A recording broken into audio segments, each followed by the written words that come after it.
ανθρώπους. Γι' αυτό λοιπόν χαίρομαι που είμαι επιμενάρχης ενός τέτοιου λαού ευλογημένου, που παρά τις πτώσεις μας από τον επίσκοπο μέχρι και τον τελευταίο, μπορούμε κάποτε να μετανοούμε, μπορούμε κάποτε να ανορθωνόμαστε, μπορούμε κάποτε να δείχνουμε ότι είμαστε Έλληνες και χριστιανοί ορθόδοξοι. Και όταν αυτό το δείχνουμε, τότε δεν φοβόμαστε κανέναν, όσο δυνατός και να είναι, όσα χρήματα και να έχει, όσα και να μαζέψει, ό,τι και να πει, όσο και να μας απειλήσει, δεν φοβόμαστε κανένα. Και σας το είπα και πέρσι, δεν θα γονατίσουμε μπροστά σε κανένα που θέλει να μας επιβληθεί, που θέλει να μας καταστρέψει, που θέλει να μας εκμεταλλευτεί, που θέλει να κερδίσει τα σώματα και τις ψυχές μας.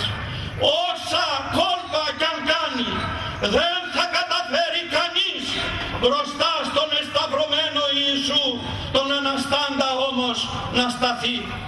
Γι' αυτό, ναι, την ελπίδα μας, την πίστη μας, την προσμονή μας αυτές τις δύσκολες ώρες, μην τη στηρίξουμε επάνω σε ανθρώπους. Μας το λέει καθαρά. Μη πεπίθατε επάρχοντας επί ιούς ανθρώπων εις ουκες τη σωτηρία. Μη στηρίζεστε πουθενά, αυτοί δεν προσφέρουν τίποτε. Σεις εν ονόματι Κυρίου Θεού ημών μεγαλειοθήσεστε, δηλαδή στο όνομα του Θεού θα αποκτήσετε το μεγαλείο σας. Και τελειώνω, χριστιανοί μου, με την τελευταία σκέψη. Ποτέ σε αυτόν τον τόπο δεν υπήρξε πλούτος υλικός. Ποτέ σε αυτόν τον τόπο δεν υπήρξε ευμάρεια με την έννοια που την ζήσαμε τα τελευταία χρόνια.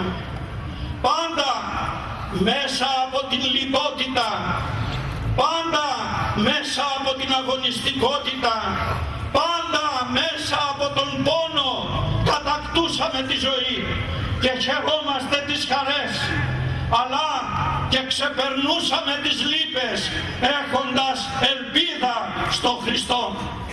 Λοιπόν, τίποτε άλλο δεν θα σας πω.